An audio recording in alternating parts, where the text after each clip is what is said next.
Anyways, you want to say hey to the friends? Yeah. Hey, friends. Hey, friends. We're trying out the Pod Lab. Oh, Pod Lab feels good. Describe where we're at. We're in a tiny little 8x10 room.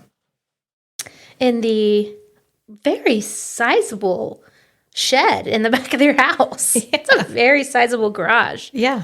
Yeah. It's like half the square footage of the house. Yeah, it's a really large space. It is. It's nice to have it. It's really great. And it's almost finished. When I came in, they were hanging some blankets on the wall to help with some of the echo. Yeah. Hopefully it helps. I don't know. It'll be fine. It'll be fine. Yeah. If not, you know what? One episode with a little echo. So are we going to paint this bubonic plague green or country squire? We're just doing this because I want to just put stuff up on the wall. Yeah. And I don't want to feel guilty about sticking stuff up on the wall. So my idea for the prints is because you can get all these really fun downloadable prints on Etsy from all. I also have Canva. I can build our own. Yeah.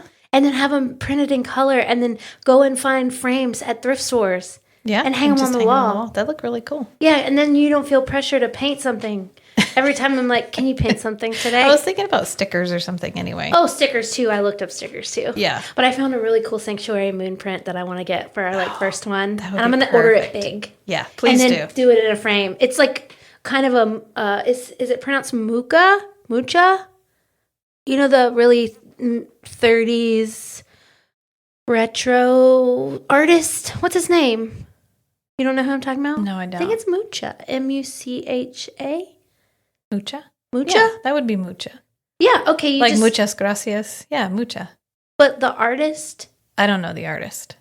Yes, you do. I'm just saying it wrong. Okay. I'm not communicating effectively. You could just send it to me. Yeah, I will. Yeah. And you're going to be like, oh, that guy, Kate? That's not how you say that. It's like, what's that 30s design called? Like Art Deco? Yeah. The Art Deco paintings? Yeah. With the women? Yeah, I know what Art Deco is. I know you know that. Yeah. You don't know this artist guy? No. All right, well, sorry. We're going to get to it. I always liked art history better than contemporary art.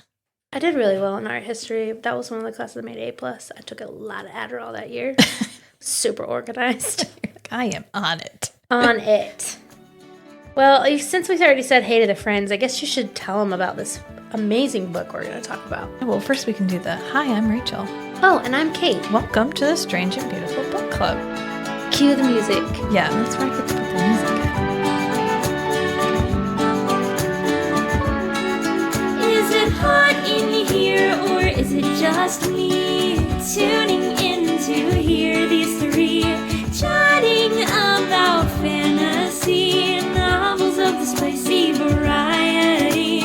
Not your average book club, if you know what I mean. Are you happy to see us? Or is that a dagger? It's Feast, Sheath, Shatter. It's Feast, Sheath, Shatter. Yeah. Because normally I'm just like, where do I cut us? Yeah. I don't ever do it. Cue music. Or I just throw it at the beginning. It's fine. I love it. Yeah. I'm going to make up a dance to it. So this book is Serpents and the Wings of Night. Yeah, by Cassandra Broadbent. Carissa. Isn't it Carissa? Yeah. Carissa. Sorry, Carissa. By Carissa Broadbent. Yeah. So surprisingly great. This is on Kindle Unlimited. If you have a Kindle Unlimited subscription. This was a book that I saw a lady on Instagram, Bookgram, or TikTok say, read this book. And I picked it up and I was like, Rachel, you have to read this. It's really good. It's so good. It was really good. And it's almost like standalone. And I feel like I'm kind of just starting to really read a lot of this genre, which is romantasy, right? Fantasy and romance. Yeah. But this one stands out to me. I think she was a really good, well-developed character. And we really didn't lose her. A lot of times we lose a lot of the independence as soon as they find the guy. As soon as we start to like the guy. Yeah. We sort of. And this book is super withholding. in so many ways. Yeah, I didn't know how this was going to end. I know. And that's why I was like, we have got to talk about this on the pod, because Rachel says, I didn't expect that. I didn't expect it. No. But I'm also never sometimes I'm like, oh yeah, I remember I'm looking for the ending, but this one does, like, it's twisty. Yeah, I didn't know what she was going to choose. And it's a great ending. Yeah. Super good ending. And it goes without saying we're probably going to spoil the shit out of this book. So yeah, if you shouldn't be read listening to this if you haven't read it. No. You really shouldn't. I did not know what she was going to choose at the end. Yeah, and I think... I was like, man, how do we get out of this? Yeah. So let's start by saying this book came out August 20th of 2022. Oh, okay. So his just came out. Yeah, that's why there's not an Audible yet, which is annoying, super annoying. And the second, so it's supposed to be, it's the Crowns of Nyaxia. Sorry, Nyaxia. The Crowns of Nyaxia, and it's one of 2 books. And the second book comes out March 15th. But she said she's going to have like a bunch of more books in this world. Right. But this story, I guess, is going to conclude. I hope not. I really like these characters. It's probably going to be like the Feyre Rysand thing where we had like their story arc and then they're in it, but it's not their story anymore. That would be great. I would be okay with it. Yeah, I think that'd be fine. Yeah. So our heroine is... Oraya? Is that how we're going to say it? Oraya. Oraya? Well, it's like Raya and the Last Dragon with an O at the front of it. So, Oraya. Oraya. That's what I'm going to go with. Okay, I'll go with Oraya. Oraya? Aurelia. We don't have an Audible to go with on this. I know. So we're just going to wing I was saying Aurelia, which is the woman's name in Love Actually. Oh. But that's definitely a very different name. Yeah, so and it doesn't have an Oraya L is in it. perfect. So Oraya. And Rain. Yeah, Rain. I knew Rain, just weird spelling. Yeah, because, it's like a pretty heavy-handed clue. Yeah. And I think the name, Rain, like he rains. Okay. I was like the water that falls from the sky? No, like kings who rain. Oh, sure. Yeah, It's clever. Well, see what she did there. I'm glad you picked up on it because I was like precipitation? And then the friend, is her name Misha? Let's go with Misha. That sounds right. It's spelled M-I-C-H-E. So Mish? Misha? Let's go with Misha. Misha. I think it's Misha. Yeah. So start us off. Okay, wait. First, Zoop, let's get back up. I want you. Okay, so this is a vampire. We got vampires. But for me, I'm not super into vampire worlds. This is a really different type of vampire universe. Yes. Yeah. It's like a fantasy, which it's not done. We do a lot of fantasy vampires, but they're well done. And is it not different than normal? Because there's more than one type of way to become a vampire. You can be like organically grown and naturally born. Yeah. Or you can be turned. Right. And in this universe, not everybody who's turned makes it. Right. And they're not undead. No. But they are immortal. Wrap it up. Yeah. What kind of immortal? Functionally immortal? Correct. Yes, they're functionally immortal. All right, we don't say immortality. We say functionally immortal. Yeah, they're because they can killed. die. Yeah. Every vampire. They're immortal. They just won't die of old age. There you go. So, and they have hearts. Yes. They're warm. Yes. They do, however, same vampire trope, they cannot live out in the sun. Right. Which I always like it when we have a lot of weaknesses. Because otherwise they're obnoxious. And they're overpowered. And it's like, well, what's the drawback? Like there's got to be. Why wouldn't you want to be a vampire? There's got to be, you got to be giving something up. Right. Or it just feels like cheap. Yeah. You can't have a believable character who's like, no, I don't want to become a vampire. If they're like, well, I'm functionally immortal. I can go out in the sun and do everything that I want. I just... kind of have sparkle really hard. I just have to drink blood every once in a while. It's fine, which is usually my problem with when they can drink animal blood. Because there's no drawbacks. Now you literally, like, if you only have to drink animal blood, like, every couple of weeks, you literally have less of an impact on the world than an average human. Because I have to eat every day. And I'm probably going to eat an animal. Yeah. At least once a day. Yeah. Unless I'm a vegetarian or vegan or whatever. But I am creating more of a resource draw on the earth than you are. So, in fact, it'd be better if we all just turned into vampires. I do want to pause for just a second and come out of the podcast for a second. Yeah. So Rachel can tell us what she's drinking. You can't shame me for my natty I'm light. not. This isn't shame, my No. friend. This is uplifting and support. But I want everyone to know. Strawberry lemonade natty light. I just wanted you to say Natty Light. It's my favorite. It's a pink can and it's really cool. And my she never favorite. really has a drink, so I love that she's having a drink tonight. Yeah, this is my I just want to.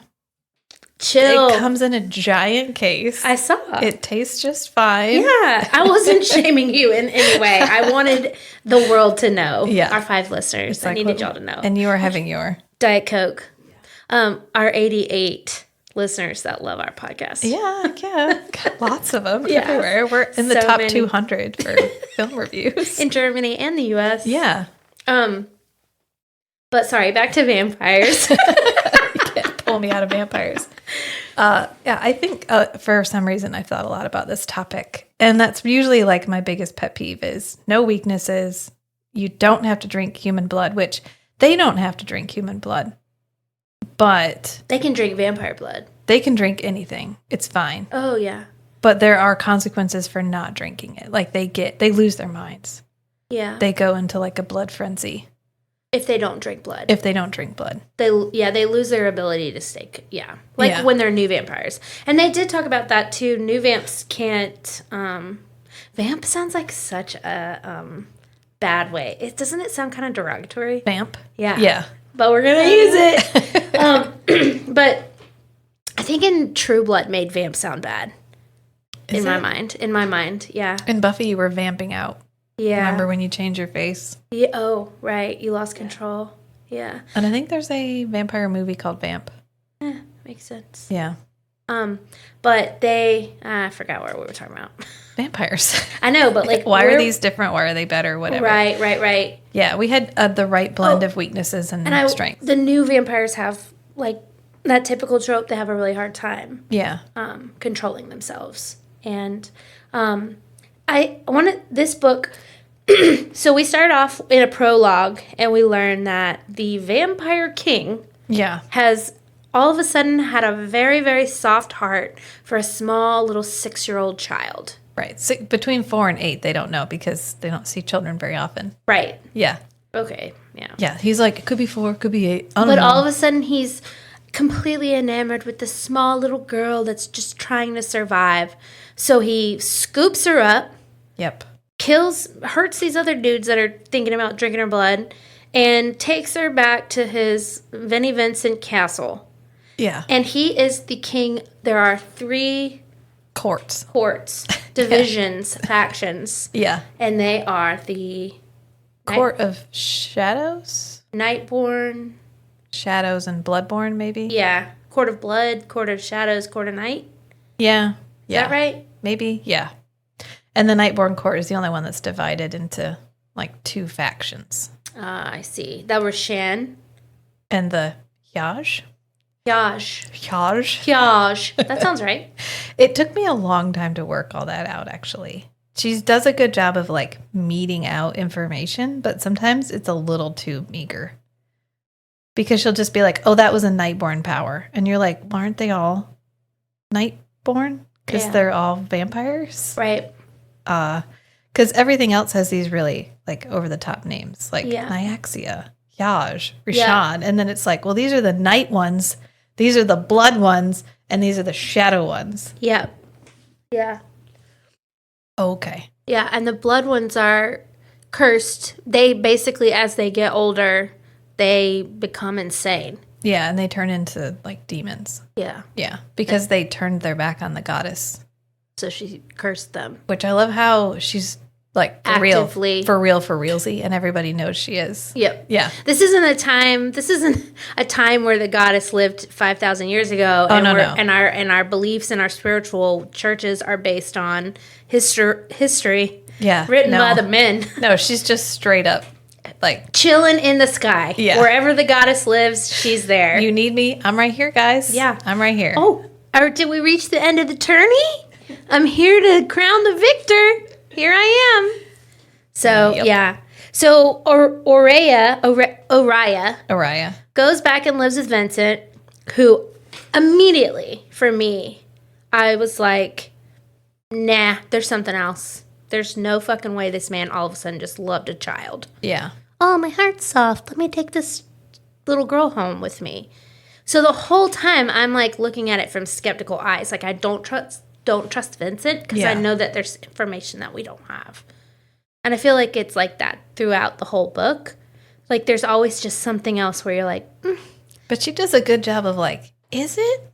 Is it though? Does he just really like her? Does he really like her? Or does he, because he does He loves her. act altruistically towards her. Right. No, and there's no doubt in my mind that, and as we learned at the end, potentially, I mean, the book concludes. Yeah. Don't say it. No, you can say it. Okay, Yeah. you were like a little shit. I was No. like, oh, yeah. The book concludes. We gave our spoiler warning. Oh, That's yeah. fine. Yeah. The book concludes with this idea that she's actually his child. Yeah. And that he may have had we've got a Edward and Bella situation here where a vampire had a natural born child with a human. Yeah. Right? I was thinking the whole time she might be a goddess of some sort. Yeah, I knew she was something else because she... Not just human. Yeah. Yeah. But we don't really clear it up till all of a sudden she gets the, like, air mark. Because he has this very overt, Right. like, brightly lit mark on his chest. So they have kind of like faded heirs. Yeah. Right? Yeah. So the clans or divisions or factions are led by whoever is wielding, I guess the fates decide who the strongest leader will be. Yeah. Is it It's kind of air, like... Yeah, family. heretical or whatever. Hereditary. Yeah. Hereditary. Yeah. What do you want to say?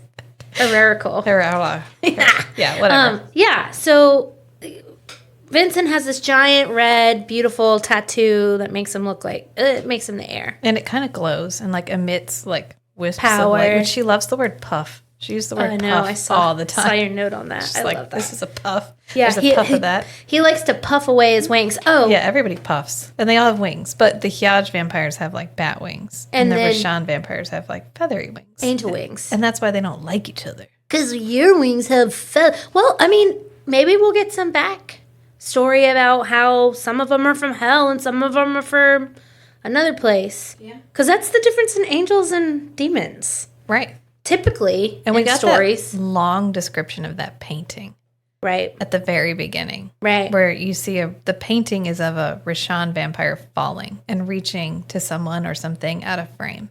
Right. I think we'll get more backstory I think we'll that. get that, yeah.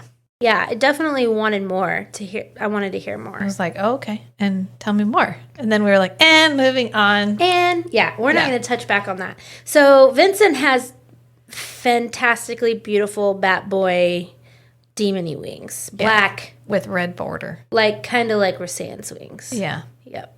So Aurea goes and lives in this castle, has to fend for herself. And Vincent trains her. Yeah. Teaches Trains her how to fight. Yeah. Teaches her to be a badass. She has to live amongst people or beings that want to constantly hurt her and are 100 times as powerful. But, She's living among people who are right. insanely And more powerful. He and- trains her. Yeah. And then we get a glimpse. And the book kind of starts with her. Once we're done with the prologue, we learn that she's going out. So the humans live amongst the vampires. Yeah. They're like slums. Yeah. This is Or- like the vampire country. Vampire kingdom. Yeah. Yeah. And there are sections of the city that are designated for humans that her father has said, am my hands distracting you? No, you're fine. Okay. Sorry.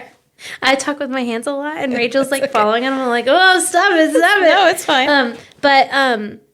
So there's sections of the city that the humans are in. So our first look at Aurea is that she is like protecting the city like Daredevil. Yeah, she's Like a superhero. She's going into Hell's Kitchen and Correct. defeating the bad guys. Yeah. And killing any of the vampires that are preying on humans. Yeah, which she goes every night and kills like one or two of them. Right. And she has never talked to them, to the humans. Yeah. She does not play with them, talk to them. She doesn't feel like a human. She's very displaced and isolated. She's Isolated. But she doesn't talk to humans. She doesn't fit in with the vampires, and she doesn't really talk to humans. She has one human friend, and her name is... Ayana? Is it? Is it Ayana? not LL? I think it's capital Ilana. Oh, Ilana. Oh, that's beautiful. Yeah. Just now learning Not, it. not Ilana, like Ila- extra L Lana. Yeah. No. Lana. Ilana. Yeah. Ilana. So Ilana is, how would you describe Ilana? She's like a fabulous older woman who's just living her life and Constantly smokes clove cigarettes. making the best of the life that she has. And she lives her life by being a living blood bank. Yeah. And she's a human that has decided that she kind of lives on the edge, wants to live life to the fullest, and offers up her blood to vampires. Yeah. Which Oraya, am I saying it? Oraya? Oraya. Like Raya. If I say like Raya. It's a made up name. You can say it however you want. Oraya is like you're always putting yourself in danger. You're always putting yourself in danger. And Alana's like, I'm already in danger, so at least I'm getting paid for it. Yep. And so Ilana is the only human that Oraya has ever like bonded with. Yeah. So she loves her. They love each other. Yeah. They form this very like anti relationship like we were just talking about. Yeah. And she's really important to her. And she wears like silk scarves. Just think of like the most colorful fabulous and person you've ever met, right? Yeah. So then we learn really quickly that Vincent wants Oraya to join this Hunger Games-esque tournament that they have every century. Well, he kind of he makes a point of telling her, like, I don't know if I ever told you this, but you don't actually have to do this if you don't want to. But it's sort of a tacit expectation that she's been trained for this, and this is what she's going to do. Right, but we don't really understand why, because why would you put...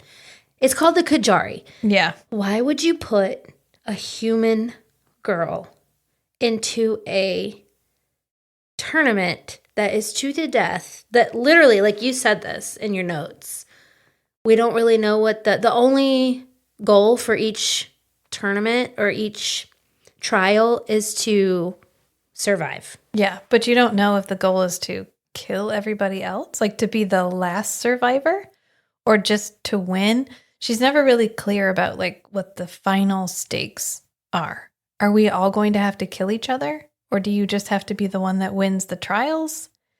Or does it change every year? Right. And this is a tournament that is created to celebrate the journey of Nyaxia, our living goddess, and her kind of her personal... Her liberation and right, where journey. Her husband was killed. Yeah. And she became the goddess of the night, the goddess of death, really, a death goddess. And so it's to celebrate them, kind of the start. And she bestowed upon these creatures the power. She created the... Vampirism. Yeah, vampirism. Yes. Vamp-imperialism. It kind of is, yeah. Vamp-imperialism, yeah. So that's kind of why we're doing this. So we do have this like Hunger Games-y type, which I kind of like. Yeah, it's really plot. It moves the plot forward really easily. I don't mind the mystery and the story. I kind of like each trial. Like, oh, what's it going to be? Kind of like Golden, what's that Harry Potter book? The Golden Compass. Nope, that's a whole fucking different young adult series. The Goblet of Fire? Yep, that's it. Whoops. It's like one time I was making a TikTok about Star Wars, being a female in the Star Wars fandom.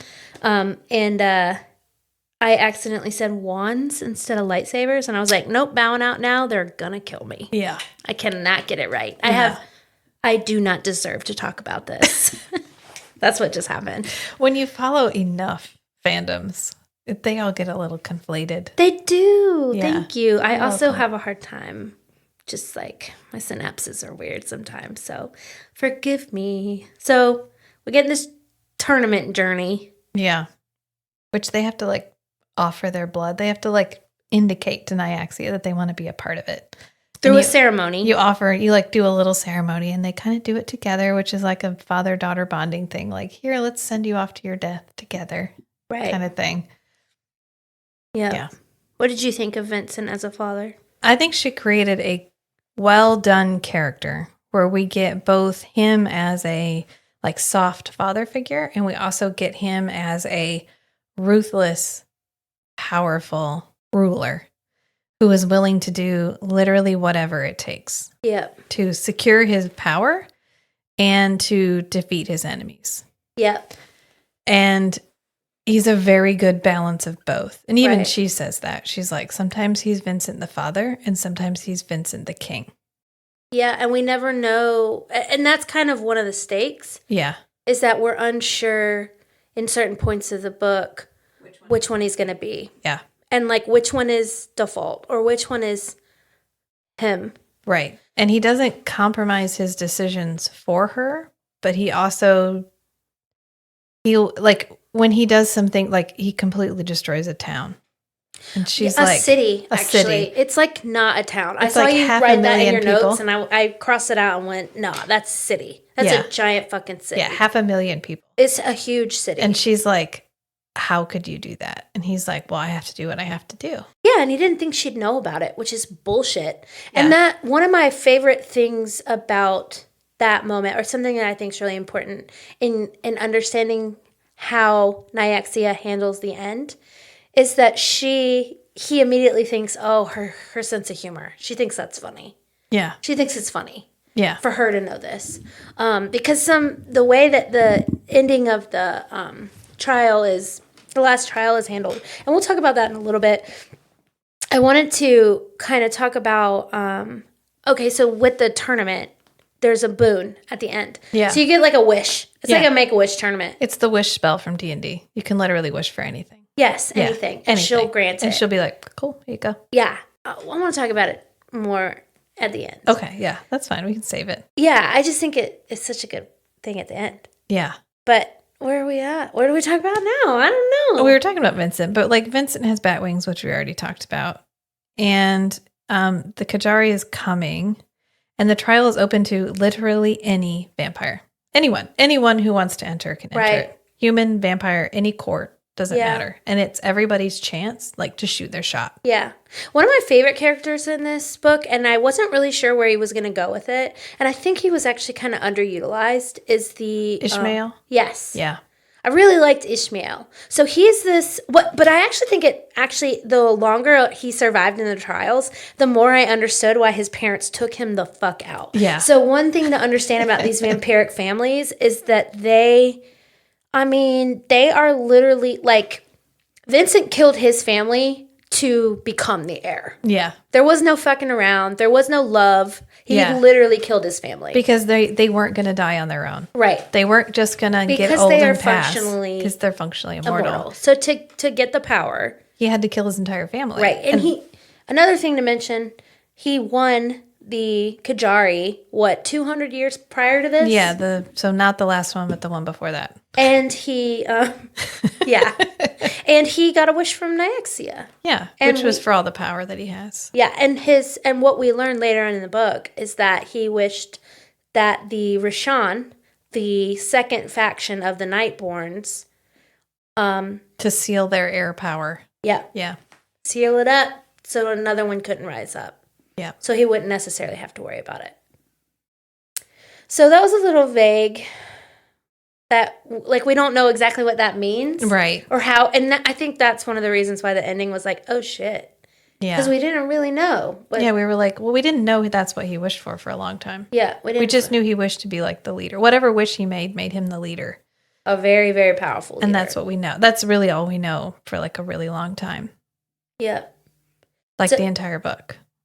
Yeah, literally. Like a really long time. Yeah. So they have all the vampires get together. Of course, everybody's playing nice. All the 3 different people are in a room having a feast. This is when we talk about that. We meet our fucking sexy ass Rain, like precipitation.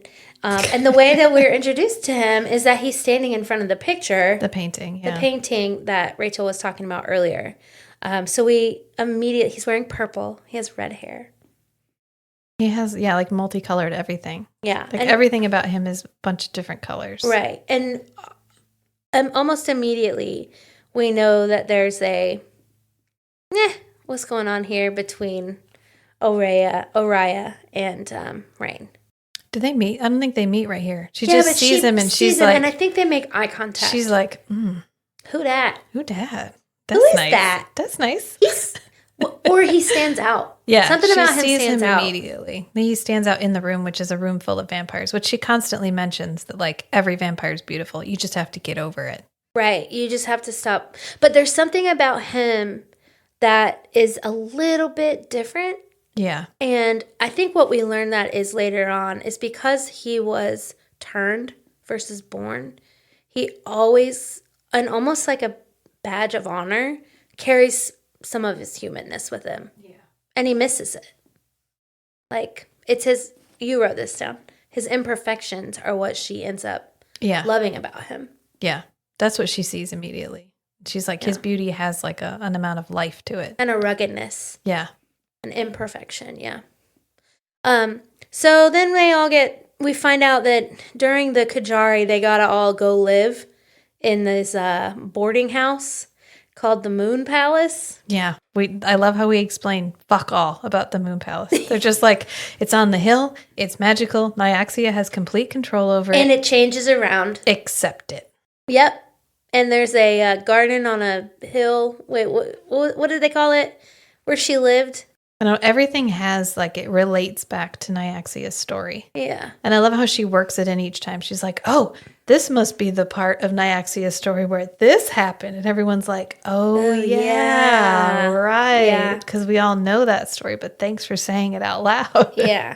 So we learned that one of the reasons that Oriah was going to talk to Ilana that night was because she was like, you need to get out of here. Yeah. The Kajari's going to start at any time. There are no real deadlines. It's really up to Nyaxia, and she has a wicked sense of humor, evil sense of humor. I don't mean like good in a Boston way. So shit could go down at any moment. Yeah. And who knows what the fuck she's going to do this time. Sometimes it's like, sometimes you pair up. Sometimes you have to murder people. Like, it is what it is. Yeah. She's like, you need to get out of here. Well, what happens? What happens to our good friend Ilana? And she doesn't get out. Day one. Because Oriah does the like blood ceremony. And then that night she goes to sleep. And when she wakes up, she's in the Moon Palace. Yep. And it's dark and she can hear screaming. And And she's like, oh shit, I hear Ilana. Yeah, she can hear her. I hear my friend screaming. And she starts running towards her instead of away from her. Which is, I love how the voice in her head is Vincent for Always. the first 3/4 of the book. Yeah. I mean, imagine if like that's been drilled into you. Yeah. Like he's like, no, you need to save yourself. And she's like, fuck it. No, I'm going to go save my friend. And for a little bit, me being kind of me, I was like, oh, he can talk to her? Like, I thought that they had some kind of I like can see that secret language. But you do realize it's actually her just knowing what he would say in the moment. Yeah. And I was like, oh, yeah, that's but I can see that because she makes a big deal about how it's always Vincent's voice. She's like, I can hear Vincent's voice in my head. Right. And you're like, oh, okay, well, I mean, I could see that. I guess see he's how got like a radio to her. Yeah. I mean, we're in a world with mer magic exists. So it's not outside the realm of possibility. Yeah. Yeah. So, but then you realize, oh, this is just a way for us to realize that she doesn't think for herself and she's never had to make her own decisions. And everything she's ever been taught is to be Vincent's. Yeah. Be Vincent's daughter. / human. Yeah. Nobody quite knows who she is to him. And there's a question on everybody's mind, which is, including the reader, why the fuck would he take a human child home and raise it as his own? Right, which I love at the very, very beginning. She's like, this is the choice that would eventually lead to his downfall. But when asked about it, he was like, I don't know. I just fell in love. And love, she's like, and love, you understand, is sharper than any stake. Yeah. Or whatever. But I do love her little interludes where we get the little like italicized. Yeah, and we find out more. Chunks of story. Yeah, find out more and more. So she's not spoils her own book, but she sets us up right at the beginning. Yeah. That this decision to take her home with him is eventually what's going to be the end of him. Yep. I caught that. Which I like it when an author does that because you're like, ooh, okay. And you forget. How? Yeah, you forget. Yeah. You forget when you're reading. I never forget in shows, but I forget when I'm reading because for me, it takes me 24 hours to read through a book. For Rachel, it takes 2. So she doesn't forget, but I do. I didn't forget, but there will never be a pod where I don't reference how fast you read. It has to happen every single time now. But yeah, so we learn that, yeah, and it does end up being his downfall. So she runs into Rain for the first time, and he goes, there she is. Yeah, well, at first he's like, don't go that way, little human. They're going to kill you if you do. And so she stabs him in the leg. She's like, fucking let me go. And she just stabs him. And he knows who she is, but she doesn't know who he is. Right, because it's dark. She can't see She can't see shit. No. And he's got nocturnal vision. Yeah, so she stabs him hard enough that she has to like yank the knife out. And then she's just like, peace, and she just leaves. And she runs, and she finds out, and she finds Alana. She does. And she, it's a really tragic moment for her. She's never loved another human. This is her person, and she's gone. Yeah. And she grabs a scarf out of her pocket that she's able to hang on to. And then what happens is she sees a vampire over there kind of blood drunk. Yeah. And she's like, well, I'm going to murder that son of a bitch. Peace out, motherfucker. You're done. And we get a glimpse at that. Like, she actually can hold her own with these vampires. Yeah, and they're always pissing themselves. She's always like, oh, he was so scared at the end that he peed himself. Yeah, the vampires pee. They have, they're alive. I love that. Yeah. It makes way more sense to me. So she kills him, and then she goes and finds herself a little hiding spot up in this garden. Yeah, because we're going to be here for menagerie? 4 months.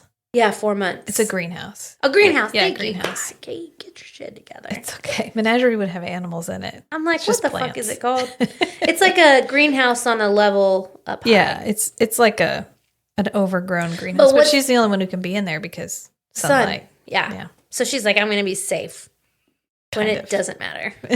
Kind of. When everyone's asleep. Yeah. Yeah. So then the next day, does she get hurt the first night? She gets hurt a lot. She doesn't get hurt the first night because she's like hanging out in the greenhouse, and then they all get summoned. Yeah. And then they get told the rules of the trial. Right. And then this one dude at their first feast is losing his fucking mind because his brother's dead. Yeah, who killed my brother? And she's like, who killed your brother? So weird. It wasn't me. She didn't say shit. She just kept her head down. Mm-hmm. And I think she's sitting next to Misha. And Misha's like, you killed him, didn't you? And she's like, what? No. Me? Actually, she's like, who is this nice, bubbly vampire? What are you doing here? Yeah, she's Why are you acting like this? I'm just a feeble human. Absolutely. I didn't kill that guy. Yeah. No. And we get a glimpse that Rain has. So there's a superpower called the Asterisk? bright ball of light. I kept thinking asterix. Yeah. Asteris. Yeah, I think is what it's called. That Vincent has. Yeah. So it must be some sort of high magic that only like really powerful vamps have. But we learn really early on that Rain has it too. Yeah. And it should have been a indicator. However, that's weird. That guy has it too. Yeah, that's like what a coincidence. At this point, we know something's up with Rain. We know that he's some sort of like general. He's old. I think he's like 200 or 300. Yeah, he's pretty old. Not 500, but he's definitely older than 23. Older. Which she's 23. Yeah, she's maybe a little bit older. 18. Thank God. Yeah, Thank God. No, that's almost like you, Jesus. Thank you. We're not dealing with teenagers. No. Yeah. Which is probably why I like her so much better. Well, I did some Redditing. She's also super battle-hardened. And some reading about what other people thought, and they said the same thing. Yeah. Like, she's a really good, like, mid-20s. She meets Rain, and she's like, oh, shit, look at that. Look at that big-ass power right there. That's pretty scary. Yeah, my daddy can do that. It's huge. Look at that fancy light. And my reading comprehension didn't really grasp the differences in the two light powers. That's another thing that she wasn't super clear about, because we come up with a lot of different magic, and the only magic that everybody always uses the same way is blood magic. And everything else is like, Ishmael has power that comes from the stars. And Asteris, I think, is another type of power that comes from the stars. They're all like night of some variety, some kind of night power. And they have a fire, but it's not like fire. Only people who are alive, technically, can use the like life power. But the gift that Nyaxia gives is like night fire. Right. And so it's like white, and it doesn't burn the way, it's not heat, doesn't give off heat and burn the way that regular fire does. It like burns you from the inside out. It's Yeah. like rots you or whatever. I don't know. The magic is It's like super. Nesta's fire. Yeah, a little bit like Nesta's fire. Yeah. The magic is super kind of Vague. hand wavy. Like it ends up feeling individual for each individual person.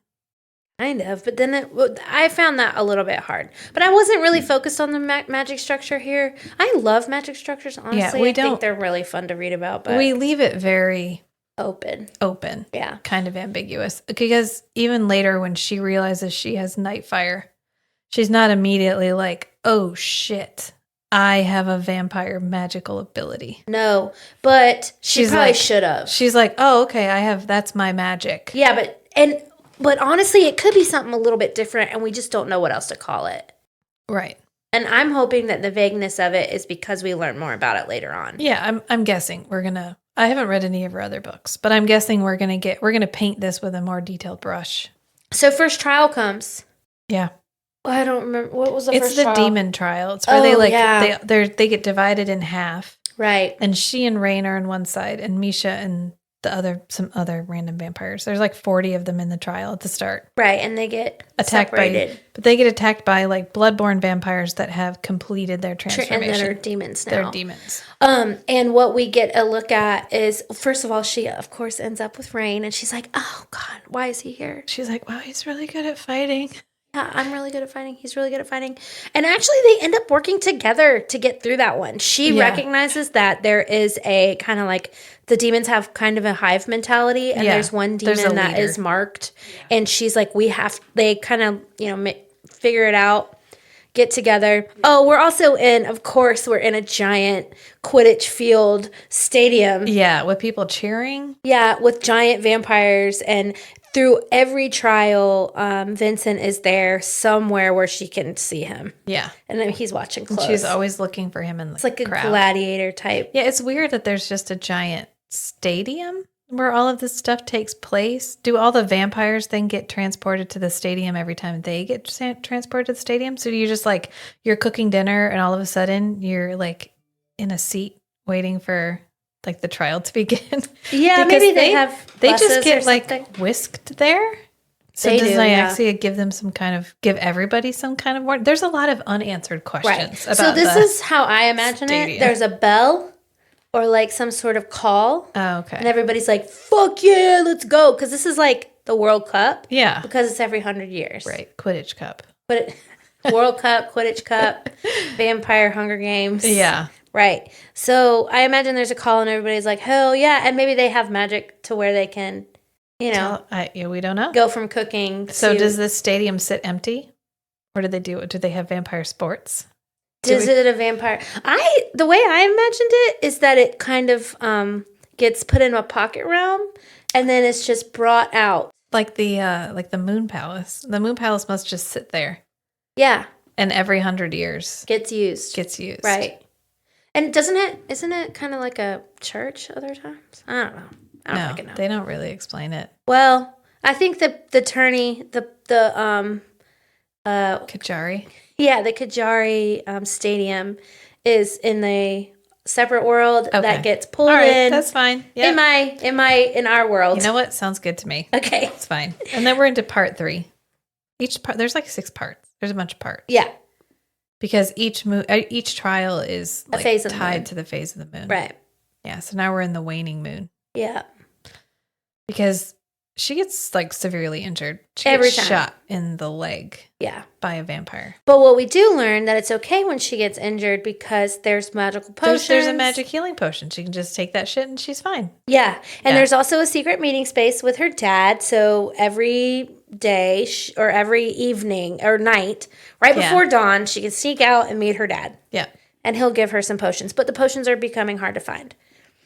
Right. Yeah. And Vincent is, as the book progresses, getting more and more scratchy, like more and more anxious. And he won't tell her why, because everyone decides that communication is best done by not communicating. We're just going to nix that. Let's withhold everything. That's too much work.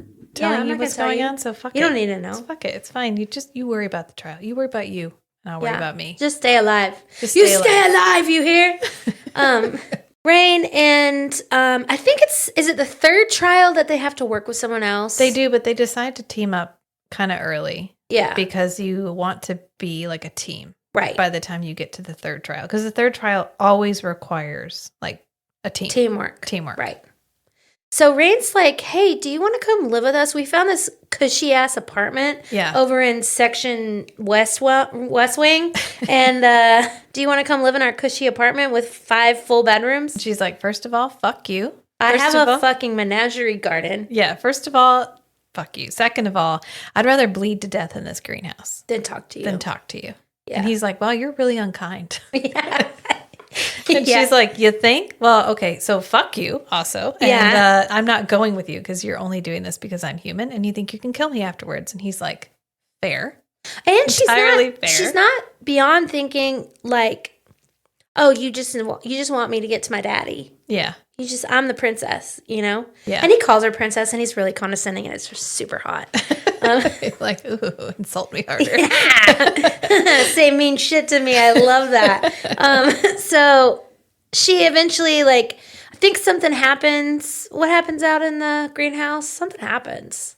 She gets attacked because she's like bleeding to death out there. Oh, and somebody finds her, attacks her. loses control. A blood vampire. Yeah. A bloodborne is losing his mind. He's on his curse is far more progressed, and he attacks her. She gets really hurt. She has to crawl her ass up to section West Wing, and like, just kidding. Can I come in? Yeah, she's like, you know what? It's fine. Yeah, we can be partners. It's fine. And then she just passes out. And luckily, Misha and him have some magic. They have magic, and they have a magic potion for her. They have some like potions a healing for her. Potion. So once again, she's healed up. Cure wounds. And she, cure wounds. Yeah. And she realizes that the apartment is as cushy as they said it was. Yeah. Yeah. It's got like a central common area and a whole bunch of little rooms off of it. It's like a group dorm, but with individual rooms. Yeah. And Misha is as bright and bubbly as you think. She's like, super sweet. She's like, we gave you the one with all the windows for obvious reasons. Yeah. And this is also when we get a glimpse that Rain is yearning and longing for the sun that he never gets to hang out in anymore. We get this like vision of this strong, burly motherfucker standing in front of the window, just like waiting for sunrise, like hanging as long as he possibly can. Yeah. And we're like, what's going on with that? Oh, do you miss the sun? Obviously, he was human at some point. Yeah. What happens in did we talk about what's the second trial?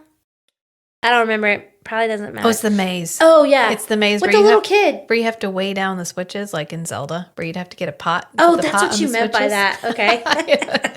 She made reference to Zelda in the notes, and I was like, I don't get because that every reference. dungeon in Zelda, you always get to those switches where you have to leave something on the switch. To keep it down. Except in this case, it's unconscious bodies. Yes. And this is where we see Ishmael again. Yes, and she has to take him out a little bit. Yeah, and Ishmael, which we didn't, we deviated before we finished, but like his parents hobbled him and ripped his fangs out. Yep, and his wings. And ripped his wings, and yet still Ishmael makes it through to the end. You're right. I had a super ADHD movement. Apologies. It's fine.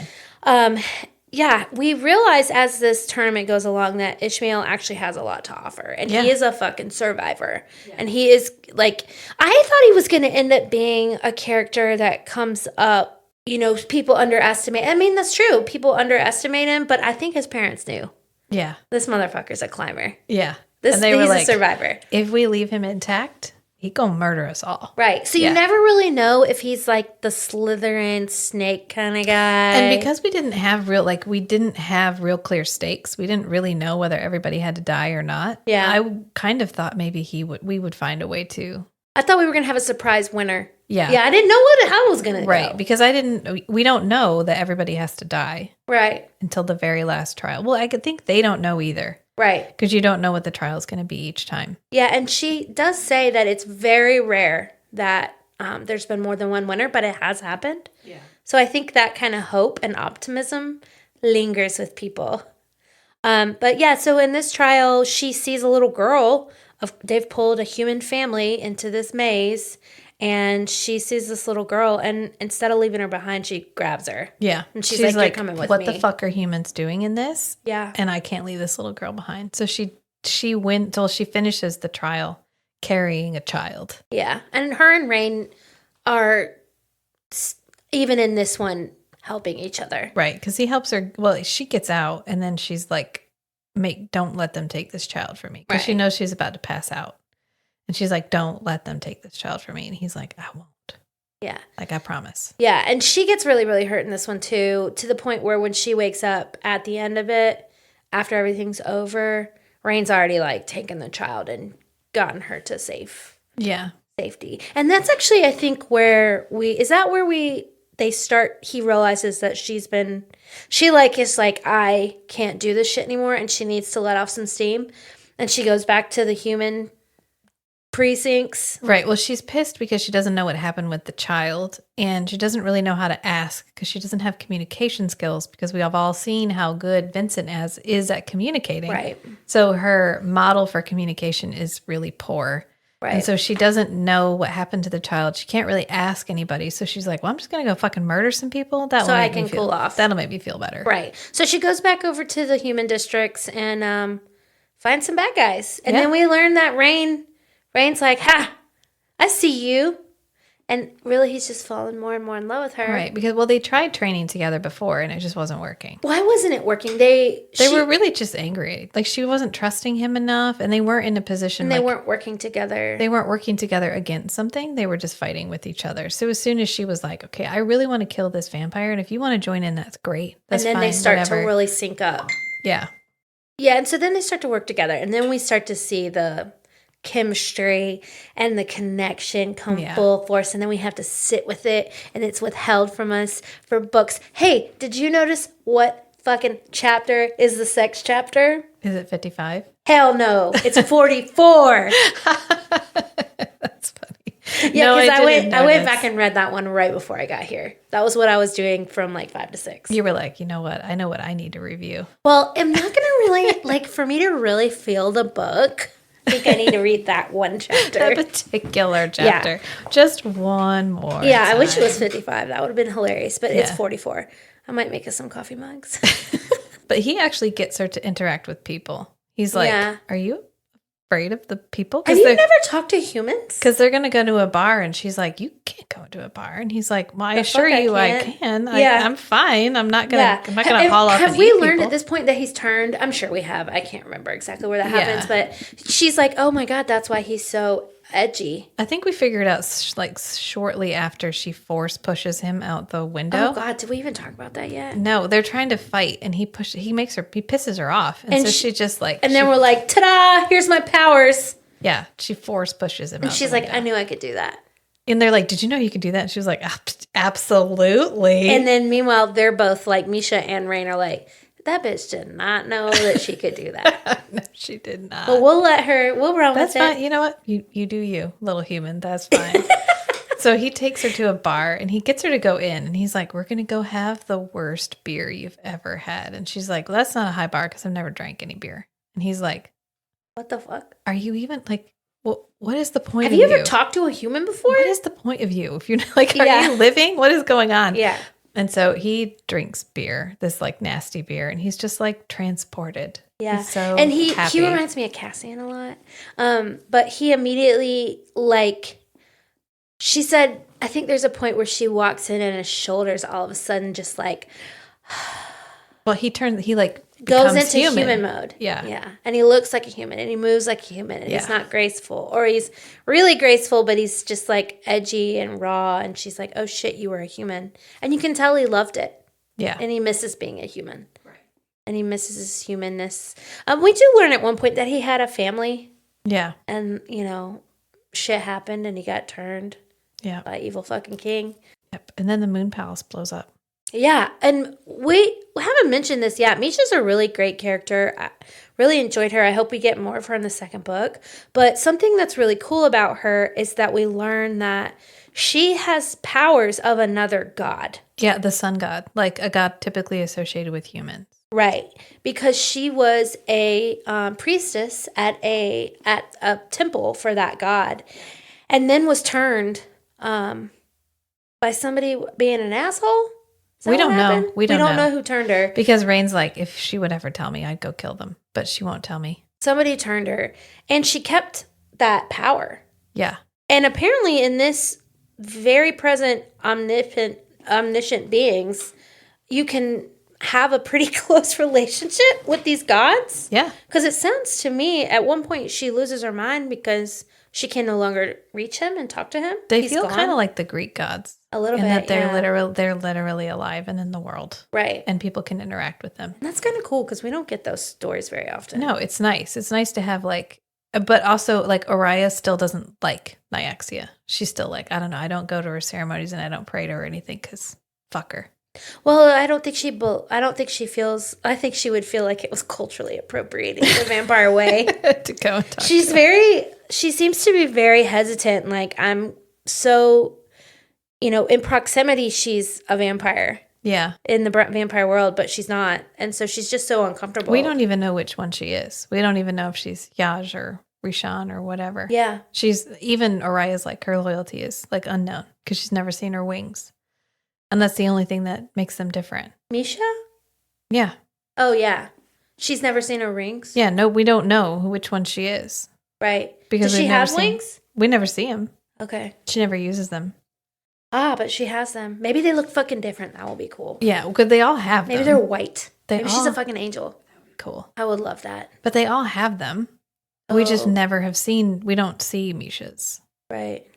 So, I don't know. But Misha gets really hurt when the tower blows up. Yeah, And this is also our first, this is our second, really, Oriah, overpowered moment where she goes in and she's like, I am the Nightfire. And then she wakes up later and Rain's like, what the fuck did you do? And she's like, who did what do? She's like, did you use that power you don't know you have? and she's like, oh yeah, so I have to admit something. I have no clue how to use my magic. And he's like, everybody knew that. Everybody knew that. But wasn't she working with Misha before Misha got hurt? Well, Misha was trying to help her with her magic because Misha said her magic was shy. Yeah, but she could feel it. And they knew she had magic really kind of before she did. Because the only thing she'd ever been able to do was some firework tricks in her hands. Yeah. Some Loki-ass shit. Sparks. Yeah. Yeah, finger sparks or whatever. Finger sparks, right. So she's like, she knows that I think magic users can feel other people's magic, so they could feel it. So she had been working with her a little bit. But yeah, Misha gets really hurt, so Rain has to tuck her away somewhere. Yeah. First they just have her there. Sick because she's still in the trial. Oh, and they were gonna try and make her. You can't leave the trial, but you can ask for permission to leave. Yeah, you can ask for permission. Didn't they give some people permission, but not her? They didn't give her permission specifically, and that's why Oriah is like, oh, I'm gonna have to do it. So she goes to the nasty pedo priest and lets her fucking pedo priest for sure. So gross. Yeah, and he's like, well, if I had a blood offering, and she's like, oh God, fine. Well, and this is pretty consistent throughout empirical books. Human beings are aroused. There's a sexual element anytime their blood is being right and consumed, non-voluntary. It just happens, no matter. Yeah. So it's and she feels gross about it. Yeah, it's really gross. Yeah, and it gets Misha out of the trials because they're going to make her participate in the trial anyway, and they're like, if you do, she's going to die. Yeah, so she does what she has to do. Yeah, and he's like, well, I could ask Nyaxia again, maybe. Yeah. For a price. Yeah. So, and there is a point where we're like, bitch, you're pulling some of these strings. Some of this isn't Nyaxia. She's got, he's supposed. She's definitely, but he's we're supposed to see him oftentimes you see a powerful spiritual leader is taking advantage of his power and preying on people who and are I think their Nyaxia followers. likes it. And that's why it's okay. She's got a sense of humor. Why she lets him get away with it. But they think that the Rishon vampires, the one that blew up the tower, which we don't ever really. Yeah, that's not really what happened. They didn't have anything to do with it. Yeah, I genuinely believe that the Rishon were actively trying to not start shit because they were getting wiped out. They already, they're fighting to survive. Yeah, it feels like a very obvious. Well, the Rishon blew them up. Obviously, blew it up. So you should probably go and wipe them off the map. And so Vincent's like, well, I've been waiting for an excuse, so I'm not going to look too hard at this. I'm just going to say it was them, and I'm going to use that as an excuse to declare war. Yeah, and it's almost like, yeah, like he's just waiting for the reason. He's just waiting for it. And in the meantime, I'm going to use this as an excuse to quote unquote interrogate that vampire that you've gotten a little bit too close to. Because I'm uncomfortable with the relationship you formed with this Rashawn vampire. Right. So they kidnap Rain. And kind of torture him. And literally torture him. Yeah.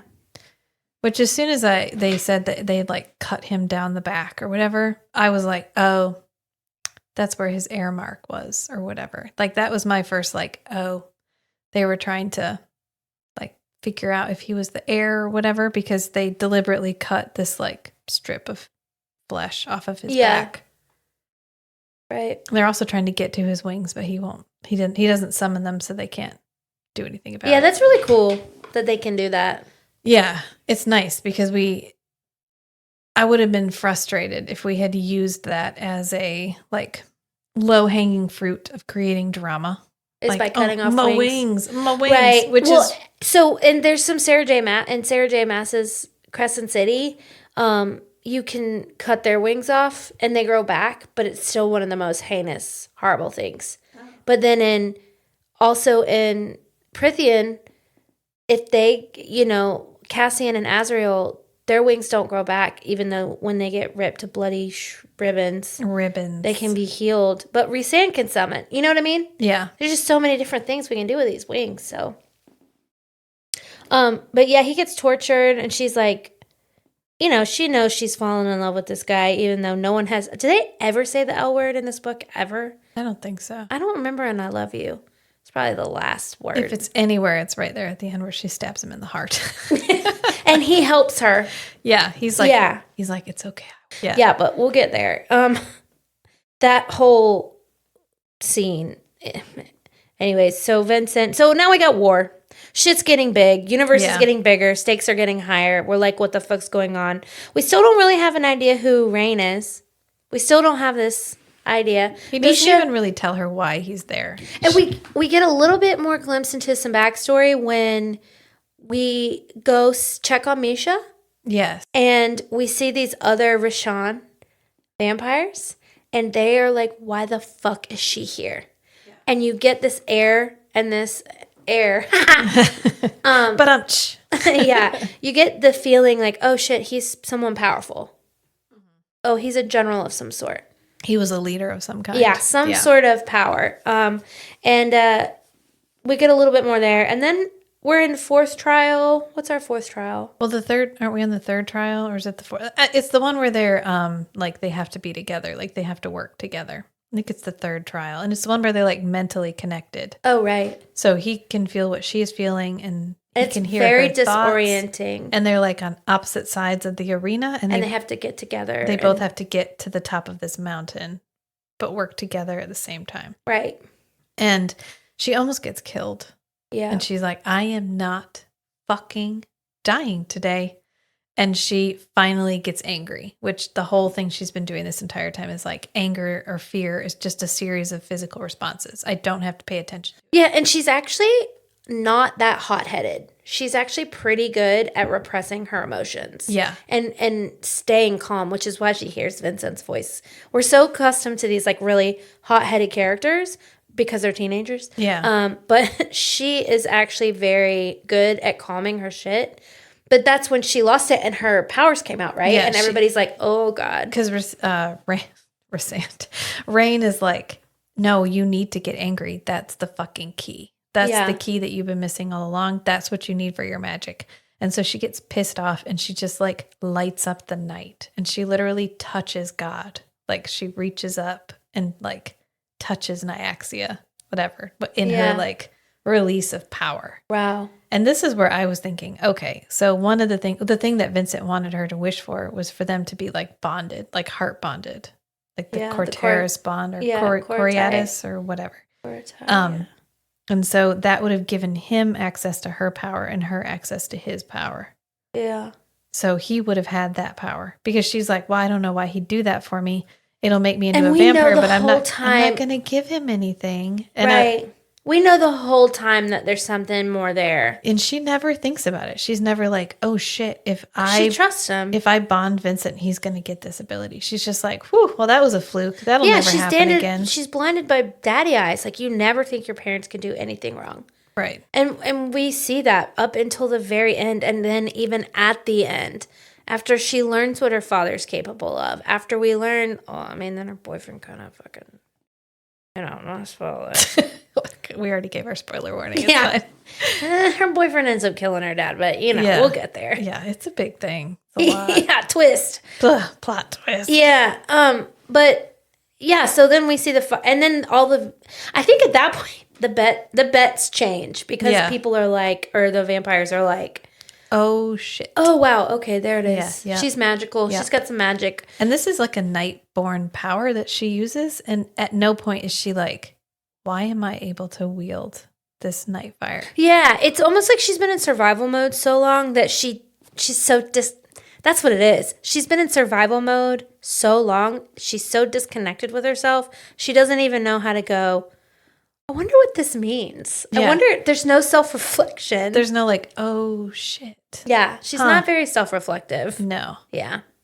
And a lot of, you can't really be when you're just trying to fucking make it. Yeah. There's no time. But they have lulls in between. Like we have a trial and then we have time. Yeah. Because this is 4 months long. Right. This trial really process. long. Yeah.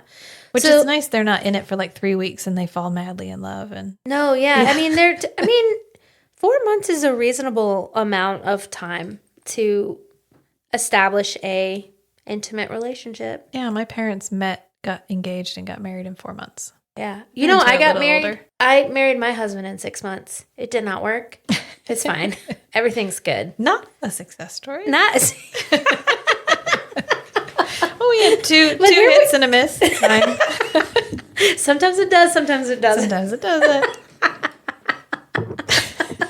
It was the finger. She put up a little finger. Not a success story. Well, Matt and I dated for 3 years. So. That's Yeah. But you've been together ever since. And you guys are so sweet together. You guys are still so you touch connected. It's really cute. Thank you. I'm like, oh shit, look at that. A marriage that they like each other. Oh, look at that. That's I try. Yeah, you guys have a marriage from an outsider's perspective that doesn't look like it sucks. It doesn't. Not saying that every marriage looks like it sucks, but this one in particular doesn't look like it does. Yeah, it doesn't look. It not looks, to the exclusion of all others. It looks like a partnership. Yeah, it feels like a partnership. Yeah. Anyway, it's just to give you congrats. Thank you. You're welcome. Thank you. It's hard work, but it should be. Yeah. Yeah. It does. It takes I can only imagine. It looks exhausting, but it also looks really rewarding. And the rewards are beautiful babies. Oh, thank you. Yeah. Yeah, I like them. They're all right. They're good kids. Yeah. Sorry. They're really great kids. Well, after that, they don't need to be allied anymore. And so they have this awkward moment of like, well, are you coming back to the apartment? Or are you moving back into the greenhouse? Or how are we going to play this? Yeah, I guess I'll stay. And she's like, well, maybe for tonight, I'll go or whatever, for protection. And she's like, it was a lie. It was all a lie. But at least I knew it was a lie. Yeah. Yeah. She's like, at least I'm self-aware. Yeah. Is this where she does the sweetest thing where she starts to kind of soften and she makes the mirror with the sun? Yeah. She gives him she arranges mirrors so he can sit and watch the sun outside without being in the sun. Yeah. And she's like, oh, it was easy. I just set him up and it just happened to work. She's like, oh, no, it took me hours. It took me hours. Yeah. I love her asides where she's like, no, it's cool. It was no big deal. And she was like, it was a big deal. It was, in fact, a very big deal. Yeah, it took a very long time. But only to herself. She's like, I can't tell him that it was. No, it's never. fine. No. Yeah. And so they're living together. And this must be when they start to starve them. Yeah, when they go back, they have a feast. And then after the feast, nothing. The doors are locked.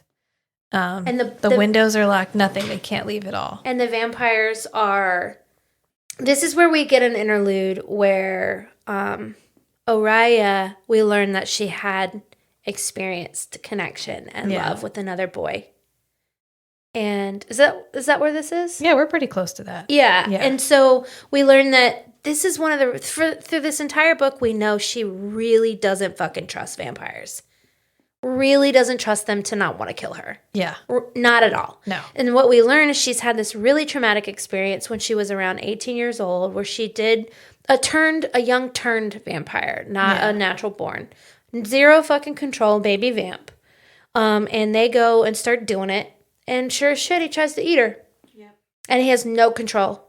And she loses her mind and she runs out and she goes and tells her dad about her first sexual experience, breaks her hymen, chews up her throat. She runs out to Daddy. Daddy, you were right. This motherfucker tried to kill me. Yeah. So what does our Papa Vincent do? He's like, I'm going to make sure you don't do this again. So I'm going to make you kill your boyfriend. Yep.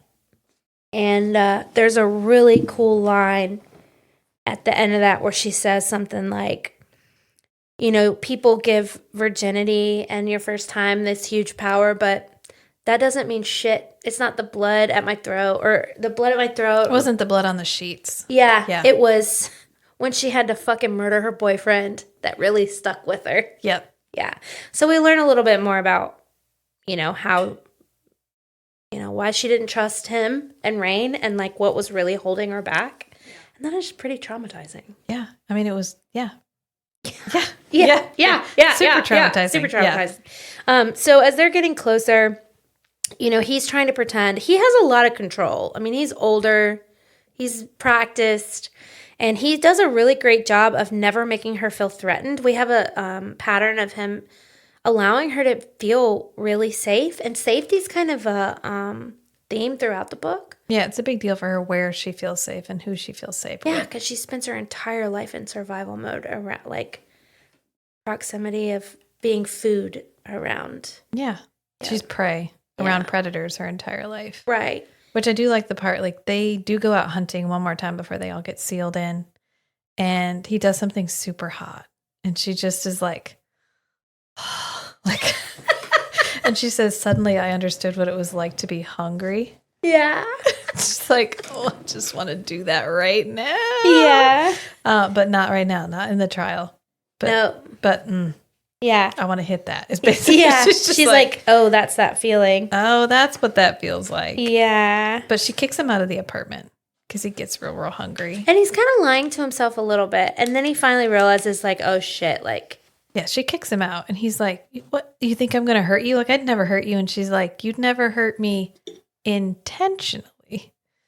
Yeah. But you're looking pretty hungry right now. And I'm delicious. And I need you to leave. And he does. And he does. And the next trial is like they get dumped in this weird empty field full of ash. And there's like mist. And she realizes that all the vampires are starving. And there's animals here for them to kill, but they're infected. They're like poisoned. And they're going to, the animals are going to kill the vampires. Yeah. And so she's like, oh shit, I got to get to Rain. Yeah. So she finds Rain and is able to lure him into a cave. She like wakes him up. She like gets his attention. And you know how she does that? Because they fucking love each other. Yeah. She's like, look at me. Focus. You can't eat that. Okay. Smacks him around. Yeah, and he's Don't like, eat that. Okay, yeah, sure. And she wakes him up. Yeah, because they are at this point very much in love. Yeah. And so they go into this cave, and she's like, this is when things start to get spicy.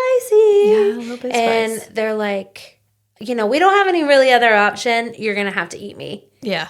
You're going to have to suck and my blood. Not like that, but like the other way. I mean like sustain me with my blood. Yeah. So we have a moment. We got our first spicy, like slightly spicy moment. She's sitting on his lap or vice versa. Yeah. No, she sits on his lap and she leans in. Because he gives her like a dagger and he's like, if I don't stop, you can stab me. And she's like, okay. Yeah, she's like, yeah, I'll take that. Yeah, that's fine. And he bites her. Yeah. Very gently. Yeah. And sucks her fucking blood. And then the venom hits.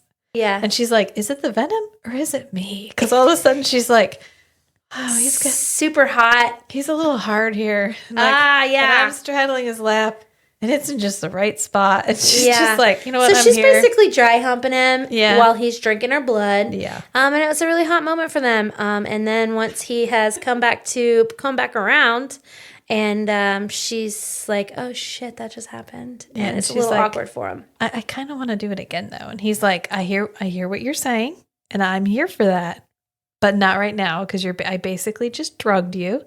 Yeah, and I don't want our first time. And he does that a lot where he's like, I've thought about this a lot. I've got a couple lists, and I don't want our first time to be in this cave when you are venomized. Yeah.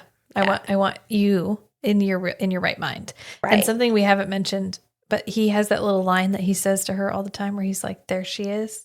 Yeah. When he pisses her off and he gets the look. There she is. He's like, there she is. And at first it's obnoxious. Because every time he says it, you're like, fuck you. Yeah. Fuck you that you pissed me off. Yeah, because he's just waiting for her to be a little, like, an asshole. Yeah. Yeah. And then as time goes on, it gets to be like Really endearing and sweet. Like, that's you. Yeah. There you are. I see you now, and not Vincent and not whoever else is in your head, but you. Yeah. Yeah. I thought that was really interesting that she uses this line repetitively, and that over time it really changes tone, because the last time we use it, you're like, I want to fucking stab you again. Yeah.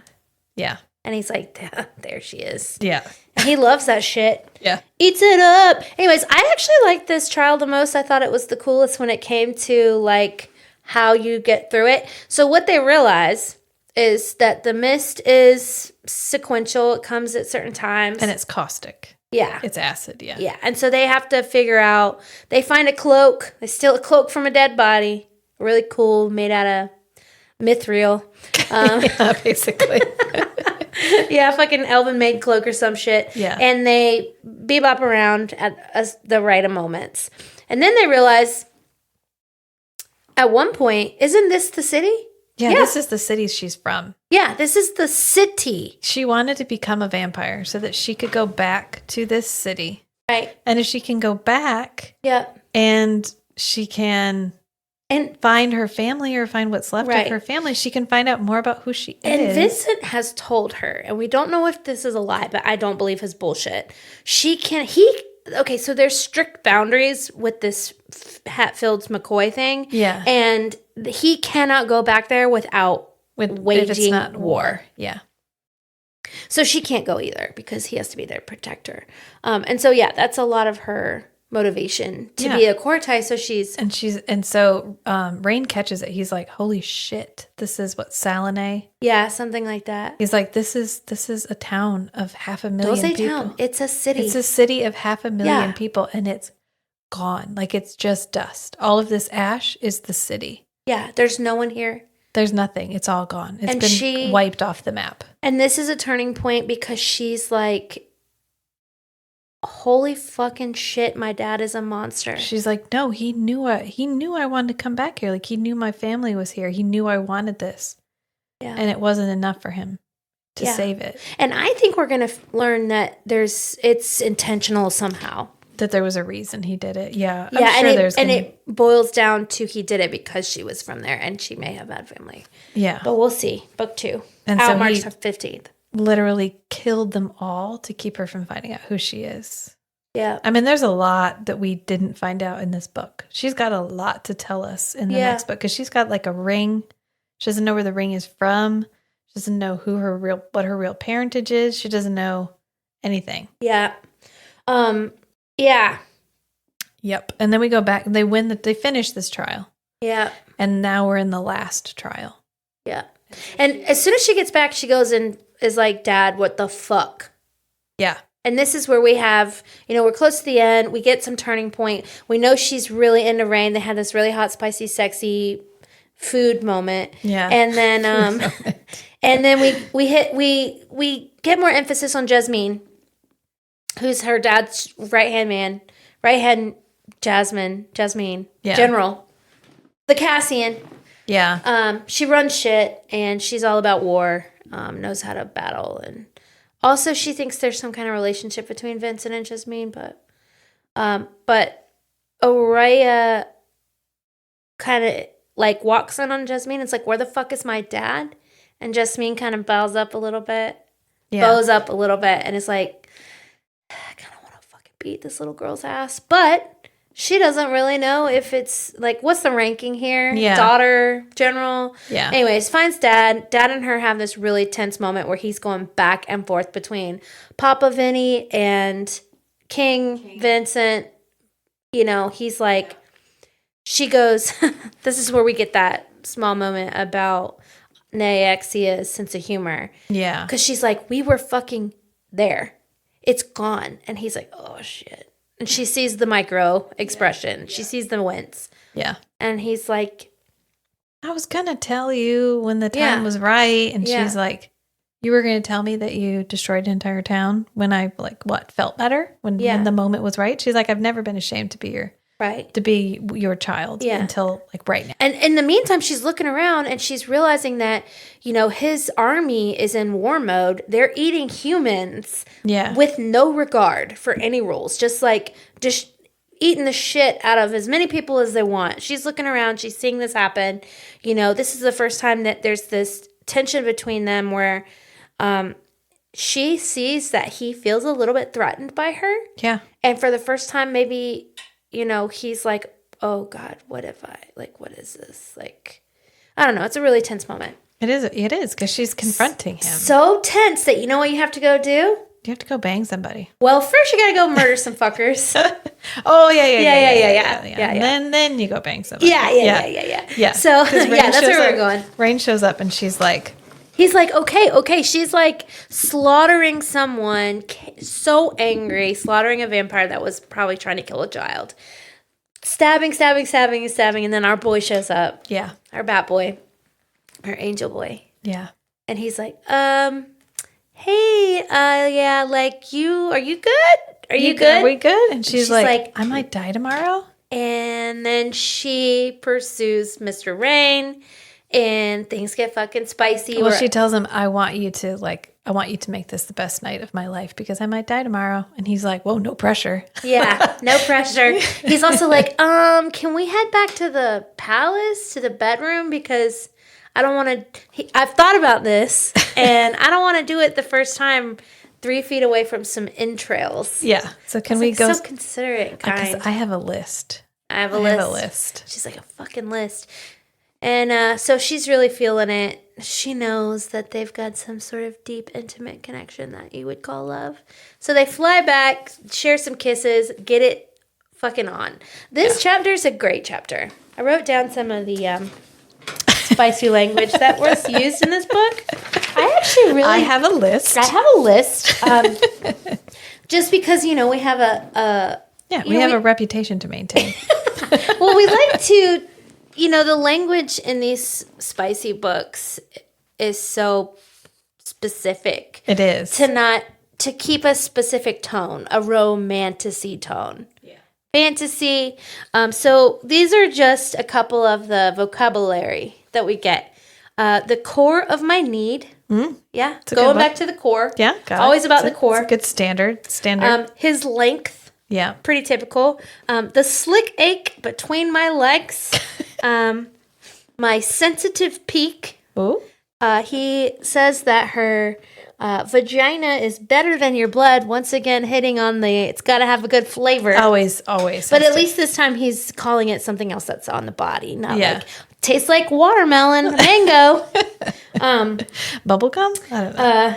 Oh my God, this is so funny. Mother, his skin was so soft compared to the unyielding hardness of desire. It twitched, the head of moisture at its tips swelling. I wrote that down because it made me laugh out loud where I'm just like, wait, I don't think I even read it right. But what's funny, you know what? You don't need to read it again. I'm not going to. Okay. It doesn't. I don't have to. No, it's fine.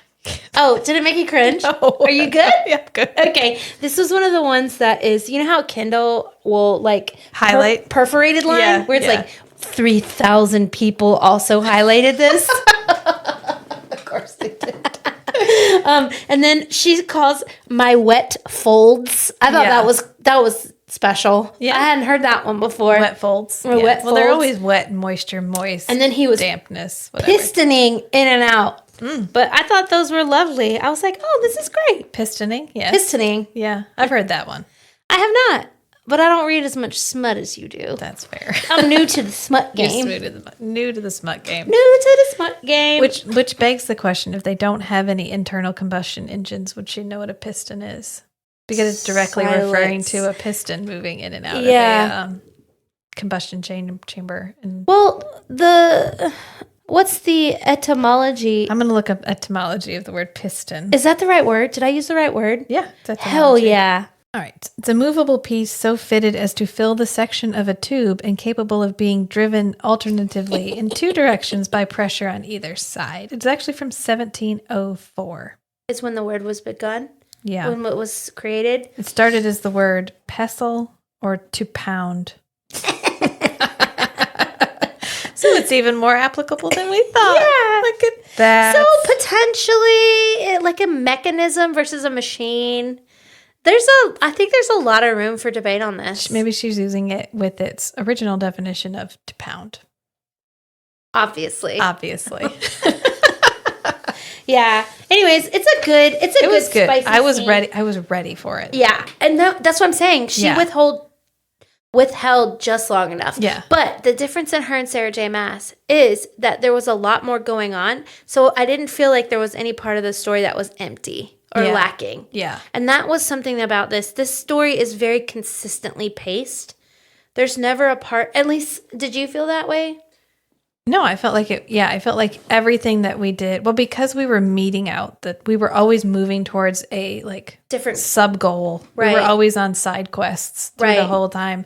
But side quests that drove us towards the final goal. Right. So the pacing of it is pretty good. And I never felt like... I feel like this book is planned out versus a Sarah J. Maas book, it feels which very is planned. Just going along. I was going to say, it never felt like she got lost in the characters. Sometimes it feels like Sarah J. Maas gets lost in her characters. Sure. And she's having so much fun with these characters that she forgets that there needs to be plot devices. And so then all of a sudden she's like, plot. Oh, look, we're back. We're back in the House of the Wind, guys. And so, that's just a different writing style. I'm not saying it's a bad thing. Well, it's and we know that this has to be planned out because literally 7 months later, she's putting out the second book. Right. And there's no way that she left us with a complete story. This is a complete book. It feels complete. It feels like the story she tells in this book has a beginning, a middle, and an ending. Right. But she left us with a lot of questions. So she was capable of giving us this complete story arc, but leaving large swaths of things completely unexplained. Yeah, this is a good book. Yeah, so we're left like, okay, I felt like I've experienced an entire storyline. But I want to know more. Yeah. I want to read the next story because I want to be able to go back to this book after I read the next one and read it with the knowledge of the second book. Yeah, I'm really stoked about that too. Yeah.